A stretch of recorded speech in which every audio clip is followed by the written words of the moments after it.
A la luz de Krishnamurti, mi único interés es hacer que los hombres sean absoluta e incondicionalmente libres. Conducción: Horacio Bello. Con la colaboración de Gustavo Litterman, Juliana Flores y Pablo Cruz.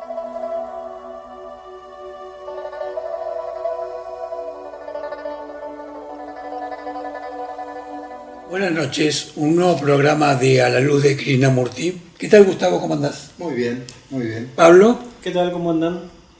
Como verán, estamos en un espacio distinto, aunque ya hemos estado felizmente otra vez, y estamos en compañía justamente del motivo por el cual estamos acá, que es Alberto Loizaga, un amigo ya nuestro, y que tenemos el gusto de tenerlo por tercera vez en el programa, por segunda vez en su casa, que tan amablemente nos ha invitado a concurrir para realizar un nuevo programa, así que lo saludamos.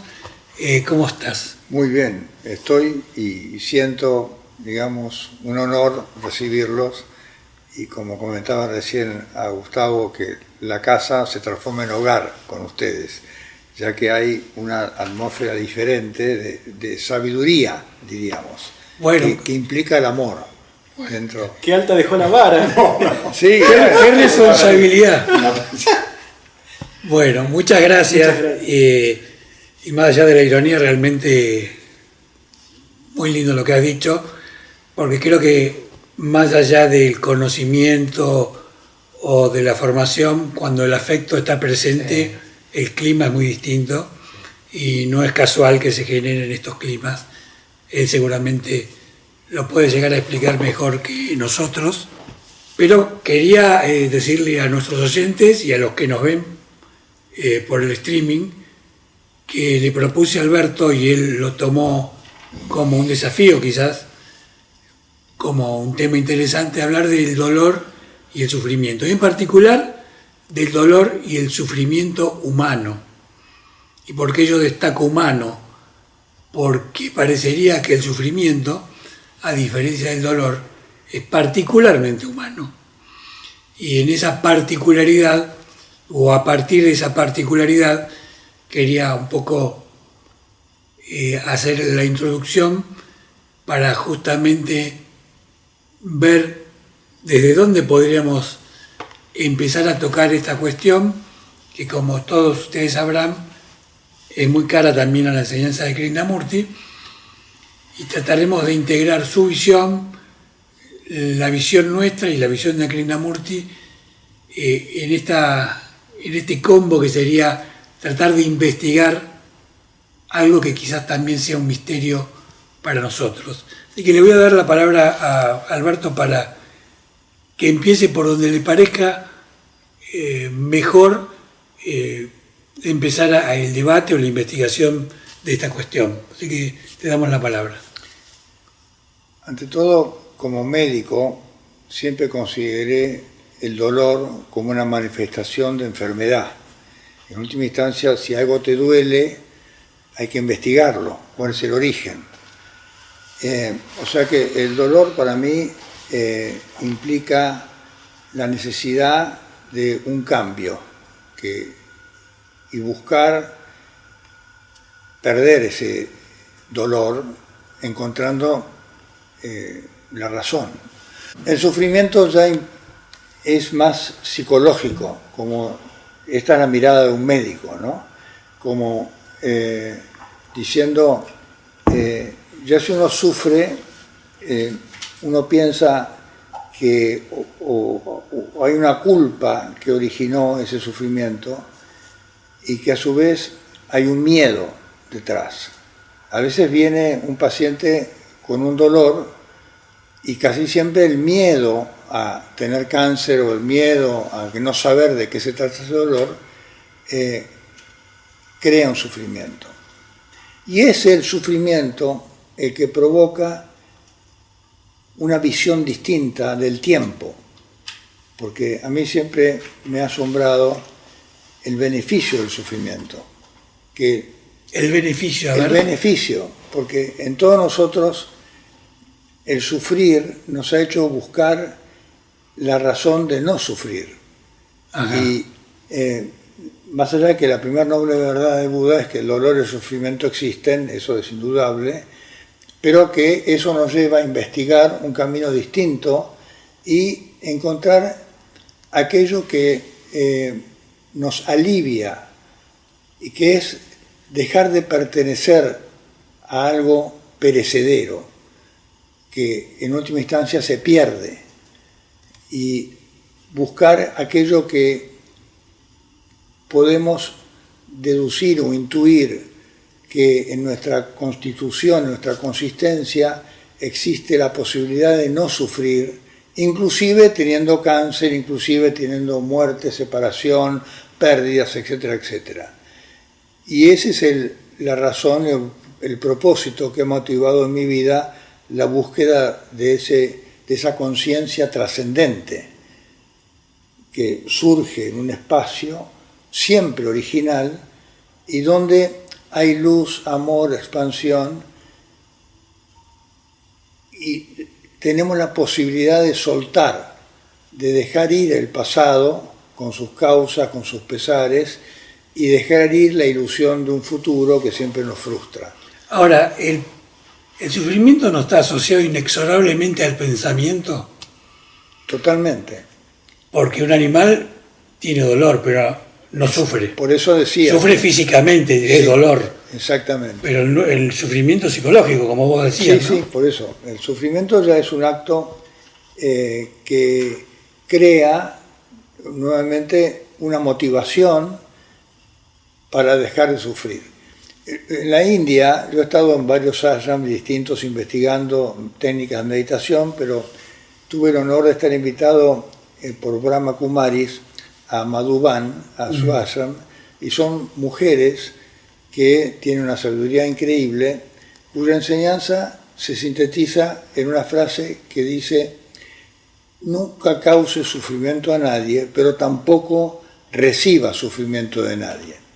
O sea, como si uno podría, y eso me ha pasado a mí también, estar en condiciones increíblemente penosas, como la muerte de un hijo, un accidente, o peligrosas, y que en ese momento la conciencia parecería disolverse en amor. Entonces hay una culminación del sufrimiento que lleva al amor. Y eso es increíble, pero verdad.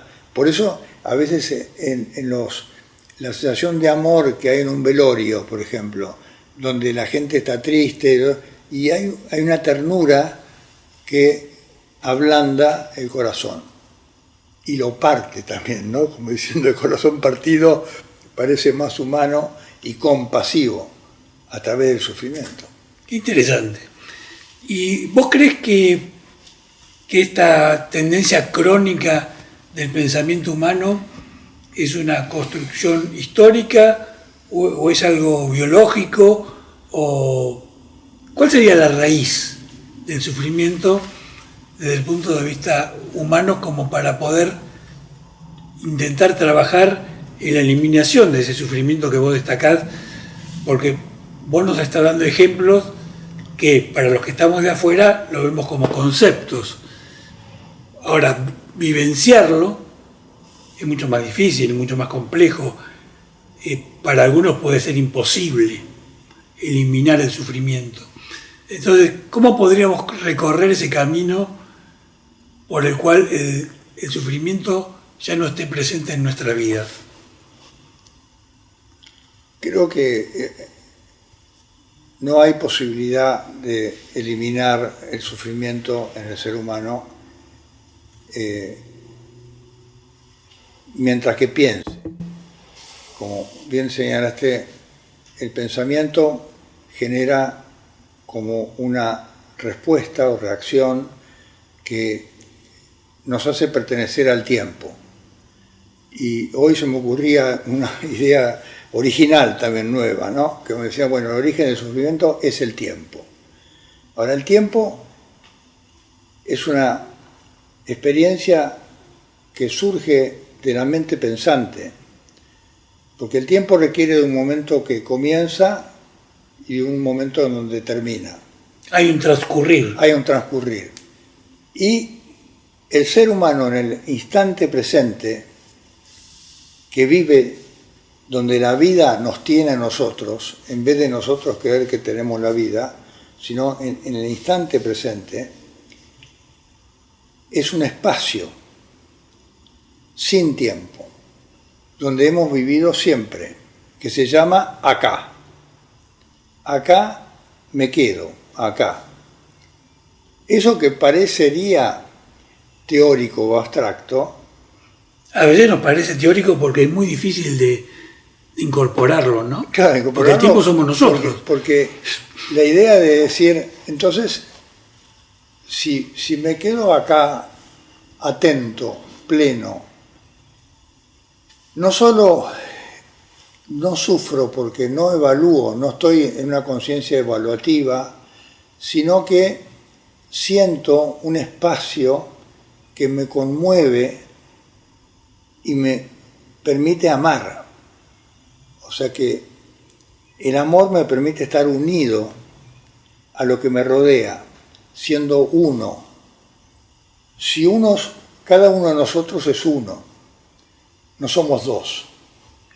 Y esa conciencia de unidad, de ser uno, vivencialmente se llama sí mismo.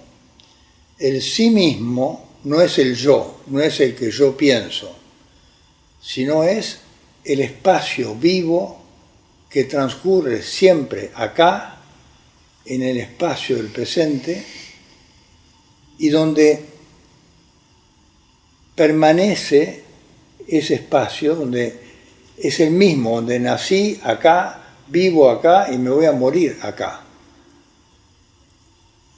Cuando yo asisto a murientes, jóvenes también, que pierden y saben, los cuadriplégicos que he atendido, que en un momento dado fue una investigación que hicimos del resultado de la meditación en jóvenes cuadriplégicos, que sabían que no había futuro mejor que el espacio real en el cual vivían y viven, no sufren, increíblemente. Los libros que han escrito pacientes con cáncer, que dicen, el cáncer me hizo cambiar mi visión y encontrar con cierta rendición que tengo que disfrutar la vida con mi cuerpo físico, acá. Pero ocurre que el cuerpo físico, en el instante presente, se sutiliza, se derrite. Ella es una técnica de meditación, muy abstracto, si quieren, pero es necesario que el que nos escucha sepa que hay un sutra, que hoy te comentaba, que yo se lo enseño. ¿Por qué lo comento? Porque si hay una persona que está sufriendo un dolor físico, digamos que la médula está presionando un nervio, digamos que es infernal, hay enseñanzas de meditación que les permiten dejar el dolor. Entonces, ¿por qué? Porque el dolor siempre es subjetivo. El sufrimiento quizás es más fácil de dejarlo cuando lo aceptás. O sea que lo peor del sufrimiento es negarlo. Es decir, esto no me tiene que pasar, lo niego, lo reprimo.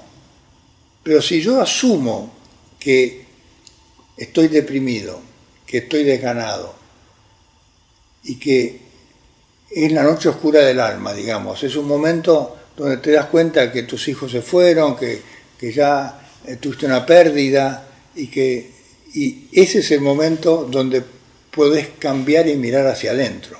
Y tu respuesta no va a estar, ya el afuera te frustró, la vida te frustra continuamente, Claro. aunque tengas lo que tengas. Sí. Ahora, nuevamente, la Argentina, y en el futuro, la potencia mundial, todo lo que quieras, pero todo eso nunca te va a dar felicidad. Por supuesto. Y lo que te puede dar felicidad es justamente saber que sos parte de otra versión que no es la física y que es la trascendente.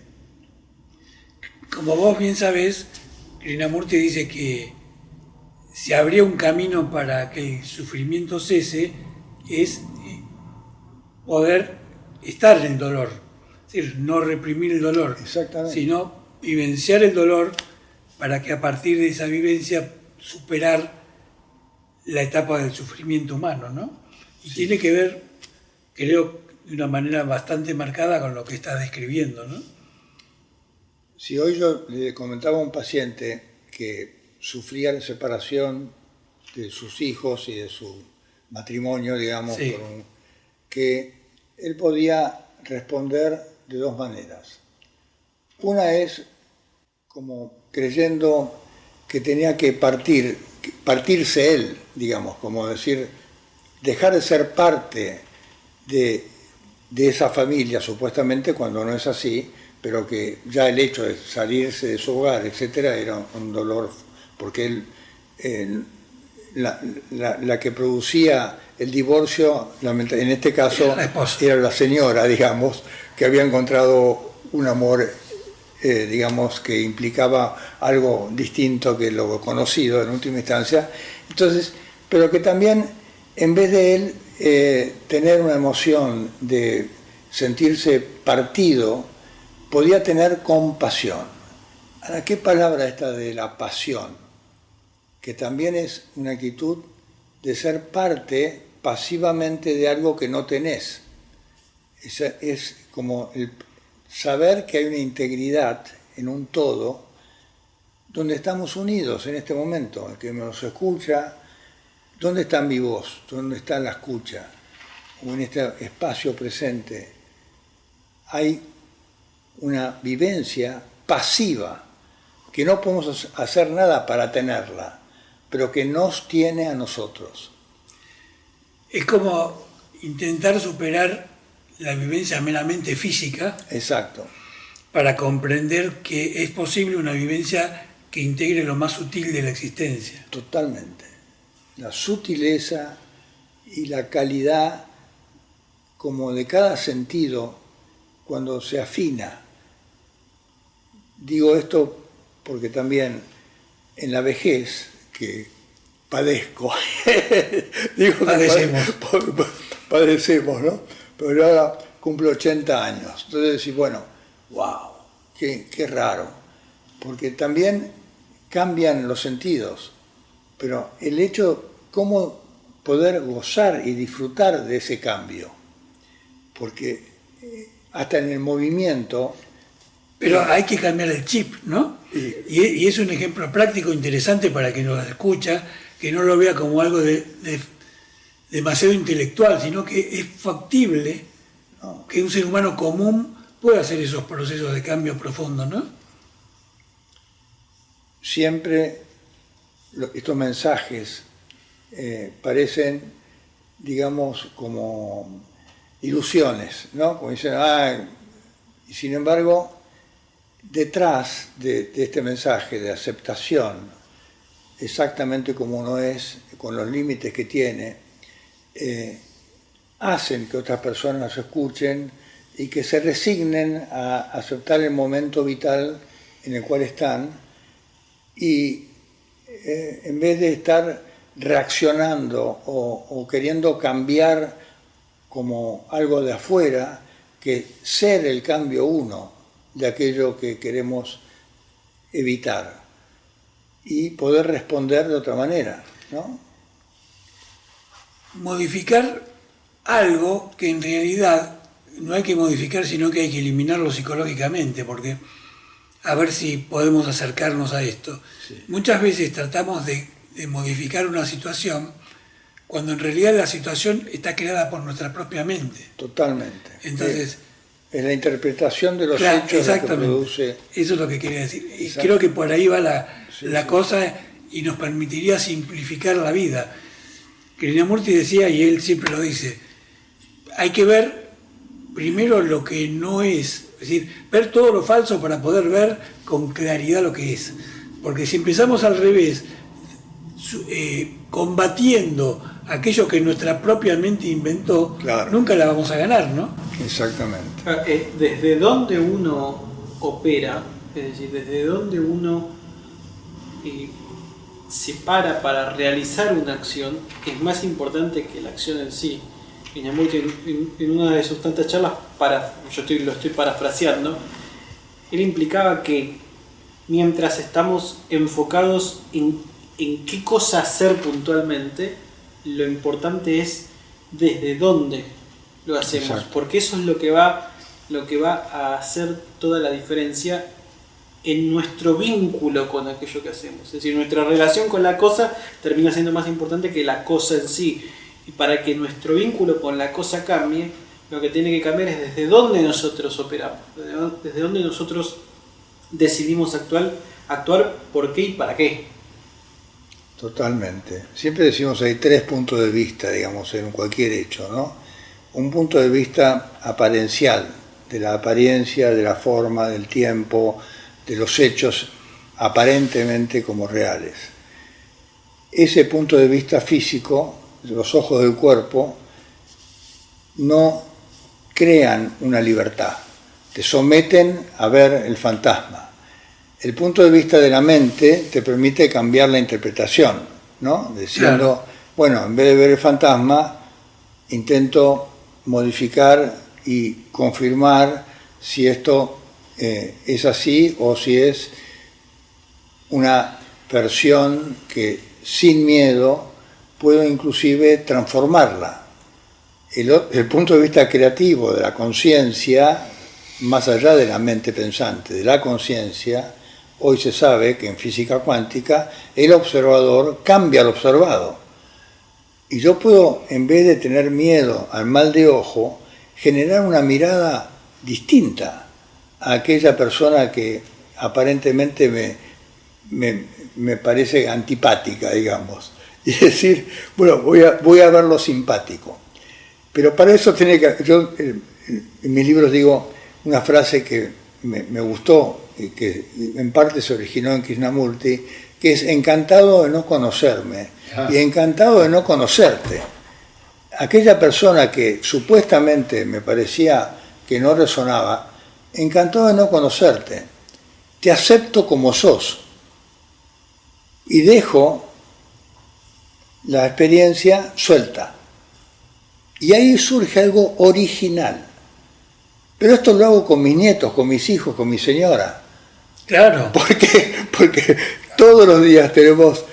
Es un campo de experimentación. Es un campo sí, de dolor o sufrimiento que nos molesta. Entonces digo, bueno, a ver, encantado de no conocernos. Y ahí empieza algo original de vuelta. Hay un origen que es el lugar de apreciación de lo nuevo. Porque esto lo notó en el ser humano, siempre estamos creando algo nuevo. Virgen. De ahí estuvimos en Salta, con la Virgen de Salta. La Virgen. ¿Qué es la Virgen? La Virgen es la mirada creativa nueva, claro, pureza, de la pureza, claro, que es lo mismo que me enseñaban en la India, ¿no? Como diciendo, fíjate si no recibís, no te dignás a ser tan importante o como creerte merecedor de sufrir. Sé como algo... Y esta idea de la pureza me hace acordar a alguien que alguna vez me destacó que pureza no es perfección. Es decir, la perfección es una idea muy humana de la superación hacia algún lado. Que te hace sufrir un montón. Claro, porque siempre tenés una meta a la que nunca vas a llegar. ¿Vos querías hacer alguna reflexión? No, lo que antes decía Alberto sobre que parece una ilusión de lo que se estaba hablando. Claro, es muy difícil transmitir el ambiente que nosotros estamos viviendo ahora.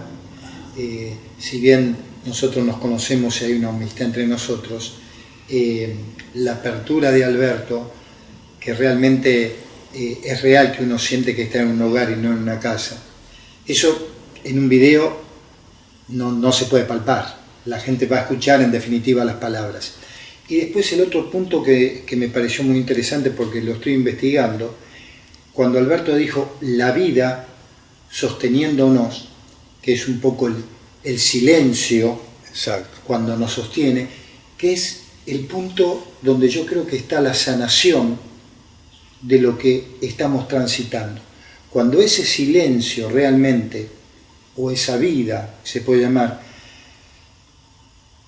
en vez de nosotros mirarlo como hacia afuera, sino como que algo que nos sostiene, que estamos transitando ese silencio, esa vida, ahí ocurre, a mi entender, la sanación de lo que estamos pasando, porque a mí me resulta muy difícil en este espacio, como dije antes, de amorosidad, hablar de sufrimiento, porque justamente lo que estoy transitando ahora, acá, como dice Alberto, es amor. Entonces, hablar ahora de sufrimiento es como que me disloca, ¿no? Y creo que ahí también está un poco la cosa. Cuando uno rescata esto que es la vida, se ordena todo de tal manera que uno empieza a ver que en ese sufrimiento responde a una ciencia. Llegó para algo. No es que de repente, uy, me toca a mí, sino es que como es una totalidad. Y ahí aparece la comprensión de por qué está ocurriendo esto. Y ahí es como que, como también dijo Alberto, se disipa, se hace maleable. Uno dice, bueno, pará, ocurre esto por esto, pero no es la relación nada más que causa-efecto. Es una totalidad que se está expresando. Ahí ocurren varias cosas. Es muy interesante lo que decís, porque hay varios movimientos que ocurren, hay varios movimientos ordenadores que ocurren en paralelo cuando una situación así se da. Mientras que vos hablabas, yo pensaba en cómo me siento yo. Por ejemplo, acá en este grupo, mientras que charlamos, mientras que están las presencias de todos nosotros, a diferencia de, por ejemplo, cuando yo estoy solo en mi casa con mis pensamientos, y cómo la máquina rumiante, cuando yo estoy solo, opera a una velocidad con una determinada saturación, me atrevería a decir, que por ejemplo cuando estoy acá, yo estoy atravesado por otra realidad, por otras cosas, Y por otras energías. por otras energías que tienen de alguna forma un efecto ordenador que me permiten conectar con cosas que yo quizás cuando estoy solo en mi casa no puedo.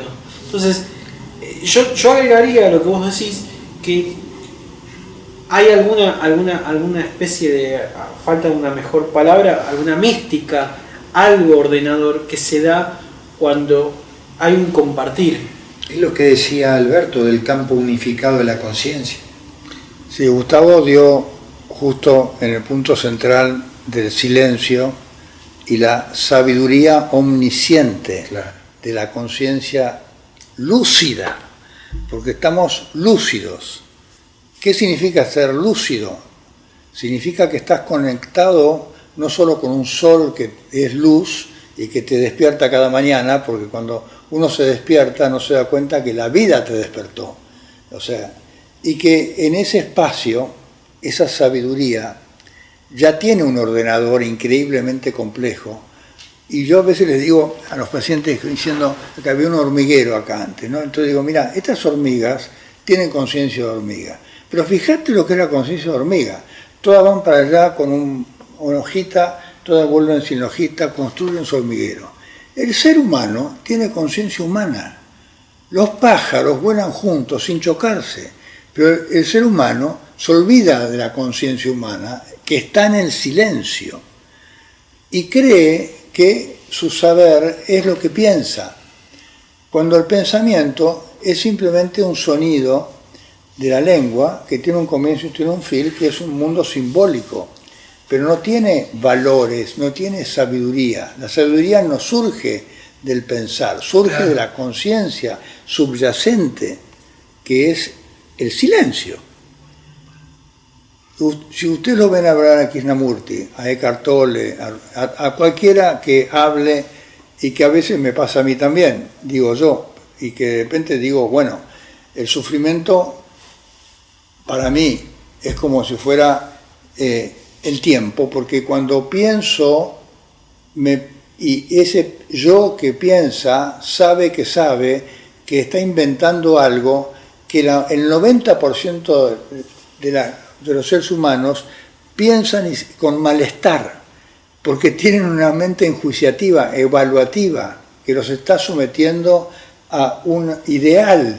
Y esa idea idealizada sustituyó la sabiduría del silencio. Hablando del tiempo, vamos a hacer un pequeño intervalo para continuar y tomando la punta de lo último que dijo Alberto para entrar en la segunda parte del programa. Gracias. Bueno, estamos reiniciando el programa, entramos en la segunda mitad y había quedado un poco dando vuelta esta cuestión de la naturaleza humana quizás, ¿no?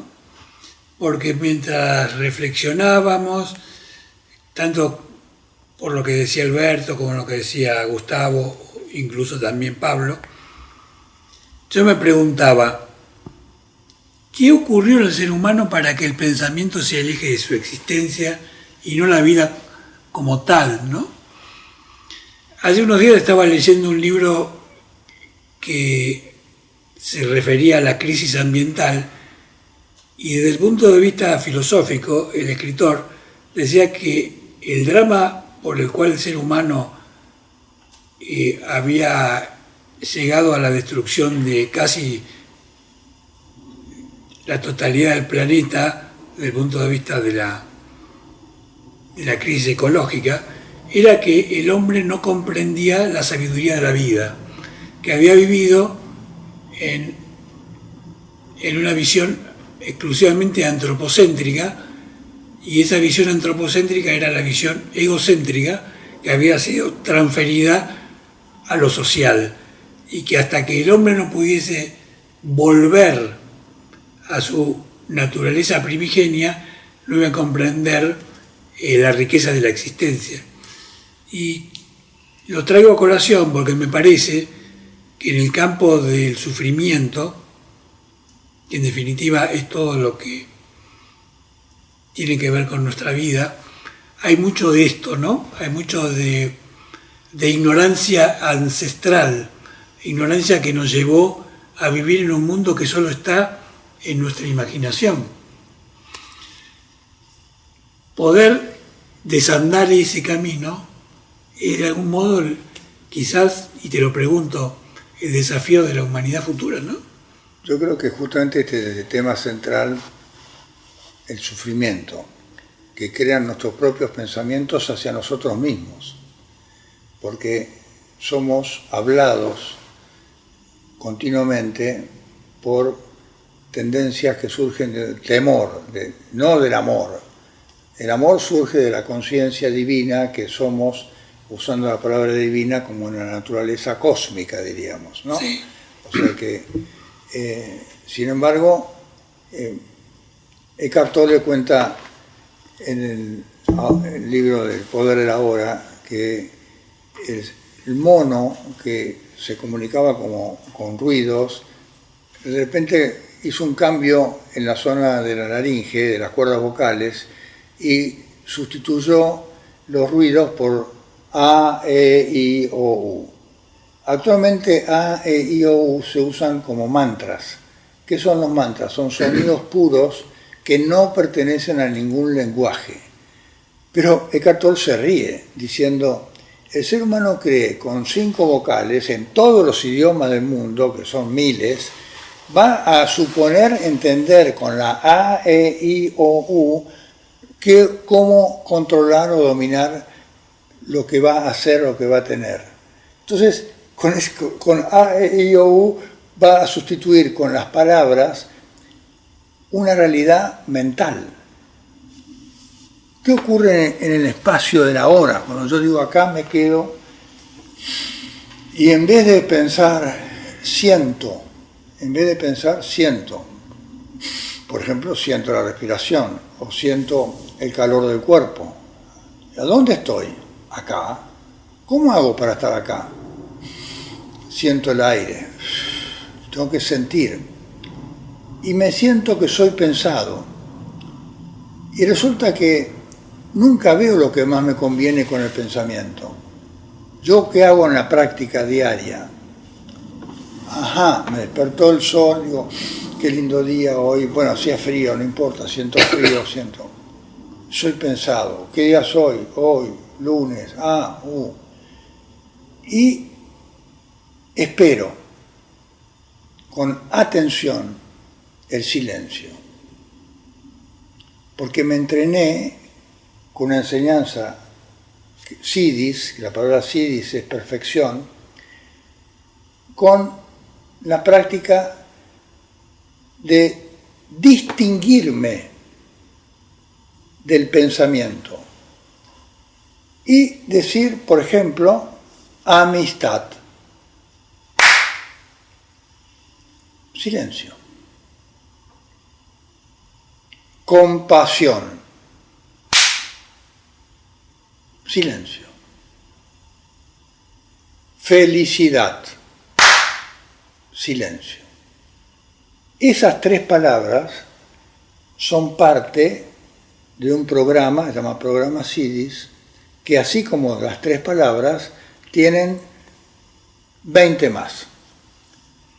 Pero lo importante de las Siddhis no es la amistad, es el silencio que surge detrás de la palabra. De la palabra. Y en ese silencio, luego, intento permanecer atento. ¿Qué es la atención? Es un nuevo acto psíquico. Atento, como el arte marcial. ¿Qué busco en la atención? Una experiencia que me abre al silencio. Porque yo he tenido hoyos en uno en el golf, por ejemplo, ¿no? Están ahí, yo cuando digo eso, empecé a jugar al golf, pero el golf es un deporte místico también, donde uno integra la naturaleza y una pelotita tiene que entrar en un hoyo que está a 200 metros y uno dice, bueno, la voy a meter en el hoyo. ¿Con qué? Con un palo, le voy a pegar, bueno, y el hoyo, el uno ocurre. Y hay premios, los profesionales ganan millones, un auto, por ejemplo. De todas formas, lo mismo que un surfista, bajar la ola, o el corredor de Fórmula 1. ¿Cómo hacen los deportistas? Yo entreno deportistas, tenistas. Tienen que estar atentos. ¿A qué? A nada. Atención. ¿Qué es estar atento? Conectado con una especie de espacio original donde tenés una intuición clarividente. ¿Qué es la intuición clarividente? Es reconocer que estás asistido por la conciencia humana que te permite cambiar el rumbo de tu vida de repente. No sos feliz pensando. Perdóname que te interrumpa, Sí. porque esto es muy interesante lo que acabas de decir, que en tu experiencia tiene que haber ocurrido. En ese silencio místico, cuando estás delante de una persona con problemas, aparece la raíz de lo que le está ocurriendo a esa persona y ¡pic! Totalmente. ¿Sí? El hoyo en uno. Sí, exactamente. Y le decís esto. Exactamente. Bueno, esa es la base de la transferencia y a su vez de la interpretación psicoanalítica que Yamila Buyeimo, una psicoanalista, decía, lo que vas a saber del paciente, lo vas a saber antes de que el paciente llegue y en el silencio de lo que él cuente. O sea, no, porque yo estoy enojado con mi señora, porque tal cosa y tal otro, cuenta una historia. Silencio. Y ahí en el silencio aparece, ¿pero qué pasó con el edificio? No, que sí, se derrumbó el edificio al lado y entonces, bueno, hubo un accidente. Bueno, y ahí aparece el nudo de la interpretación, en el silencio. O sea, que en la espera, por eso decía, los psicoanalistas, el paciente dice, no me dice nada, bueno, pero está esperando tener el punto central. O sea que hoy un paciente me decía, mis hijos me dicen que soy egoísta. Pues soy egoísta. Ahora usted dice, me cobró la sesión pasada. Y no, ¿por qué? Si yo le avisé que no iba a venir, bueno, me avisó 1 hora antes. Digo, no. Entonces, ¿por qué hoy me recibo? Yo no lo recibo para cobrarle, lo recibo porque siento mucho aprecio por usted. Pero usted parece que es egoísta y sus hijos lo saben porque le cuesta mucho sentirse amado. Yo lo atiendo porque lo amo. Si no fuera por amor, no, a esta edad yo no atiendo más, me jubilé. No lo necesito. Pero entonces, doctor, ¿sabe lo que me cuesta sentirme querido? Bueno, su familia quiere que usted cambie, que se sienta querido, porque usted con el delirio de autoimportancia, no, porque yo amo a todos, sí, pero ¿te sentís amado? ¿Te sentís cuidado por la vida, por el sol, por la naturaleza? ¿Cómo podemos vincular el tema del sufrimiento con el amor? Porque me parece que es todo un tema también, ¿no? Muy complejo. Creo que la experiencia de todos nosotros, más los que hemos transitado bastante esta vida, y asociar el sufrimiento con el amor es casi inevitable. Es inevitable. O sea, el hecho de la separación o el amor ausente, como diría Serrán, ¿no? No hay nada más querido que lo que nunca he tenido.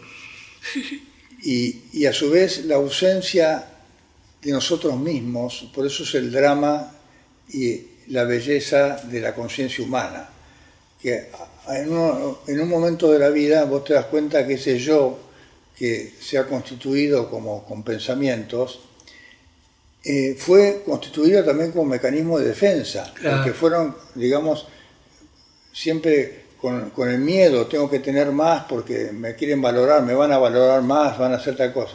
Y de repente todo se desarma y vos tenés que sufrir para darte cuenta que lo esencial es aquello que no te van a quitar nunca, que es tu espacio de conciencia humana, de silencio. Un silencio consciente, que tiene luz, que tiene amor, que tiene sabiduría, que tiene expansión. Pero nosotros asociamos el amor a la posesión. Ese es el drama nuestro, ¿no? Bueno, por eso el sufrimiento asociado. El sufrimiento te lleva a desprenderte y quedarte con lo que queda. Y eso que queda es maravilloso. Cuando sentís, por eso están los retiros de los lamas, ¿no? Que se van 3 años sin ver a nadie y sabemos y tenemos amigos en común que han ido en viajes a y eligen, bueno, me quedo. ¿En dónde? En Chachillón. ¿Qué hay? Yo cuando fui a Chachillón dije, ¿y acá qué programa hay? ¿Qué? Había una plaza, unos perritos y nada, ni radio, ni nada, ni televisión, nada. Entonces, ¿qué vas a hacer? Nada. Y sin embargo, en esa nada surge otra versión humana, de estar contento porque sí, que es lo opuesto al sufrimiento. En esas cualidades que le dabas al silencio, una cualidad es que no es obstruido por nada. Es infinito. En cambio, el sufrimiento es una obstrucción permanente. Permanente, exactamente. Entonces, es hasta sencillo, solo que nuestro pensamiento no puede creer en esa sencillez. Exacto. Lo has dicho con toda sabiduría. Cómo el ser humano se pierde a sí mismo conectado con objetos o con pensamientos que sustituyen el amor. ¿Cuáles son los sustitutos del amor? Y las cosas que voy a tener, ¿no? El dinero, las cosas, la sexualidad. La carnalidad asociada al amor, que es un aspecto simplemente de eso, ¿no? Sí. Pero un abrazo, no solamente carnalidad, vos podés dar un abrazo, pero si no está ese calor envolvente, claro, una cosa física, pero el abrazo es otra cosa. Por supuesto, obvio. Sí. ¿No? Sí. Por eso dije que era un aspecto, es decir, no podés tampoco eliminar el aspecto físico porque forma parte de nuestra existencia, pero si prescindimos de la espiritualidad, que es el eje, la vida se vive, se experimenta. objetiviza, nada más. Además se hace muy chata, creo que se hace chata, y creo que justamente muchos de los sufrimientos que tienen las personas cuando llegan a determinada edad es esa sensación de vacío que es producto de que la posesión nunca te da ninguna respuesta permanente, ¿no? Y siempre estamos buscando cosas y cuando obtenemos las cosas vemos que esas cosas no son suficientes y dejamos esa cosa por otra cosa. Exactamente. Y ahí entramos en la noria de la insatisfacción, ¿no? Igual cuando se llega a ese punto, es importante reconocer y saber que hay un proceso donde encontrar ese silencio te lleva a sentirte unido a algo más, que desconocido, digamos, es infinito, como el silencio, pero que tiene cualidades, como tiene la cualidad de la hormiga que lleva la hojita. ¿Y por qué? Porque pertenece a un nosotros. Porque el silencio te rompe el yo. Dice, entonces yo no soy. ¿Y entonces qué eres? Soy conciencia humana. ¿Y cómo es tu conciencia humana? Lucidez. ¿Estás despierto? Sí. A ver. ¿Y qué ocurre? Nada. Pero dale un tiempo a esa nada.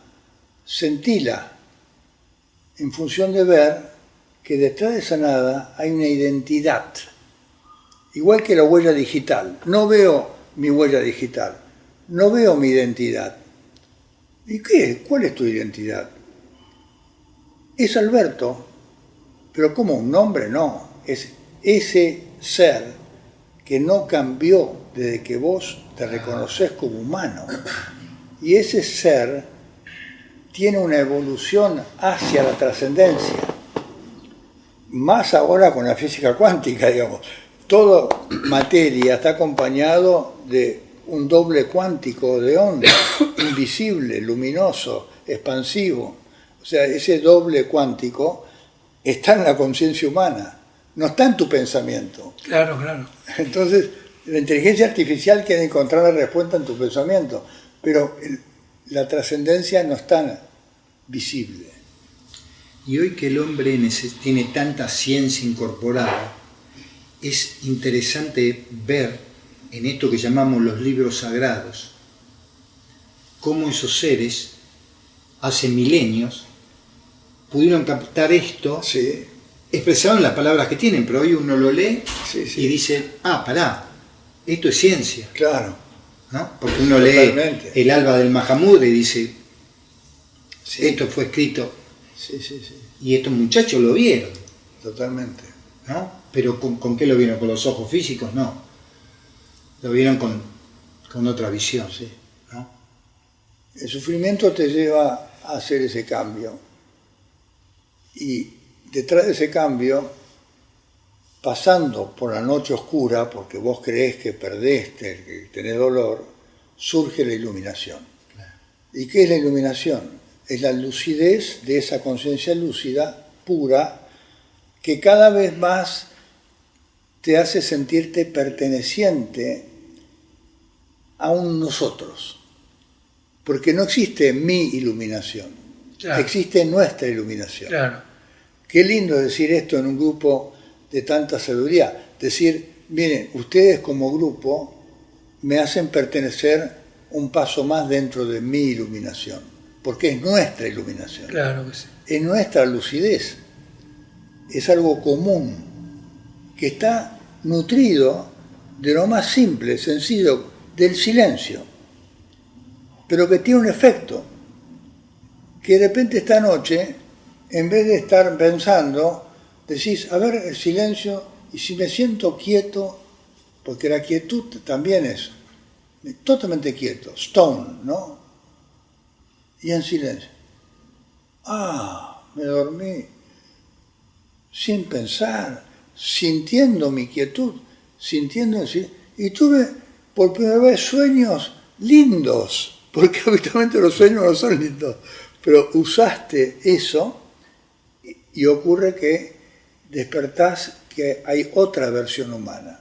Y este planeta Tierra es un planeta de transición, donde el ser humano de repente se va a ocupar de autodestruirlo o va a evolucionar hacia una esencia que, como dice Gustavo, ya hace miles de años quizá hubo otra conciencia humana que llevó a otros planos, ¿no? Como uno ve las pirámides o ve acá, ¿qué pasó?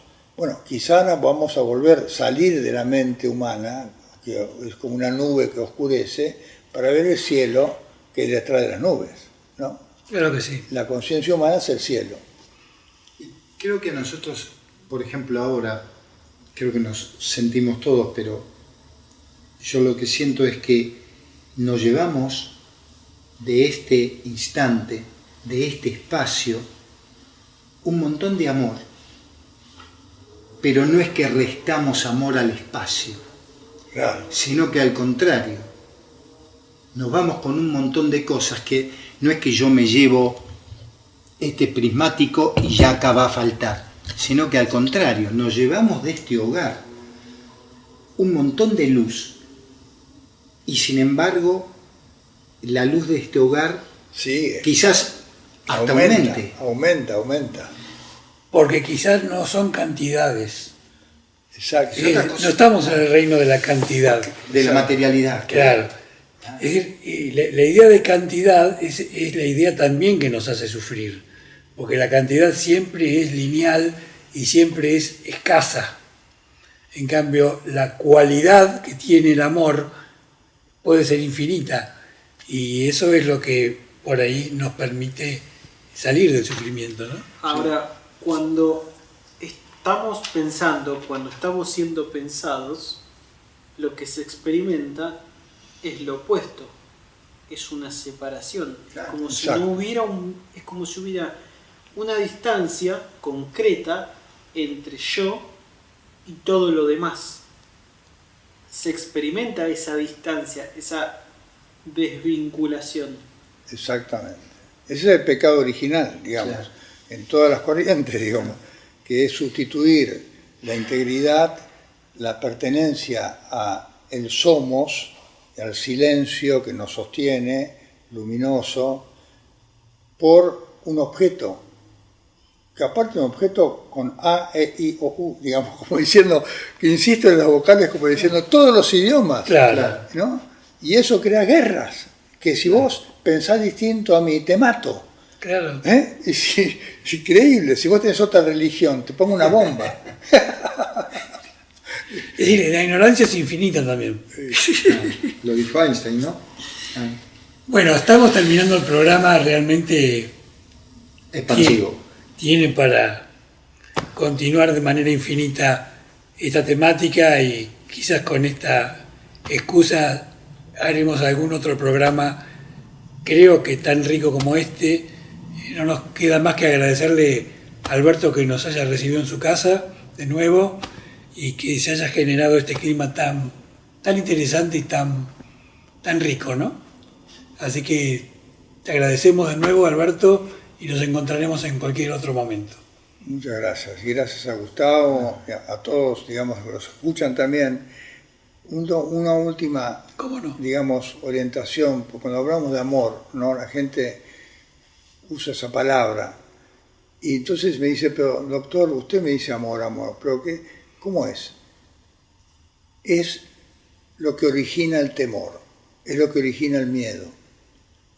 Si vos tenés algún miedo, algún temor, miedo a perder plata, miedo a enfermarte, miedo a morirte, miedo a no ver más a tu perro, lo que sea, ve el opuesto. El opuesto de lo temido es la verdad. Tu perro vive en otro plano. O si tenés ahorros y ahora, ahorré con dólares, ahora el dólar baja. Ajá, ¿tenés miedo de perder plata? Sí, bueno, porque tenés ahorros, tenés plata, ¿no? ¿Tenés salud? No, porque tengo miedo de tener cáncer, tengo miedo de enfermar. Pero tenés salud. Qué suerte. Porque cuando tenés cáncer, las personas no tienen más miedo de enfermarse. Claro. Entonces, Claro, qué increíble claro. que la mente pensante no solo es limitante, sino que es mentirosa. Y además la dualidad genera ese engaño, Opuesto, claro. y genera el opuesto. La verdad es lo opuesto de lo temido. Así es. Anotá lo que vos estás escuchando, anotá tus miedos y fíjate del otro lado lo opuesto. Esa es tu verdad. Y entre paréntesis, para los que vean o escuchen este programa, van a tener muchos conceptos muy válidos, pero no van a llegar a la experiencia que nosotros tuvimos viviéndolo. Bueno, quizá la tengan. Si Tendrán otra experiencia, pero... tienen el desafío de intentarlo, Esto- ¿no? no, Importa esto que es- tengan esta experiencia. No, será otra otra. seguramente.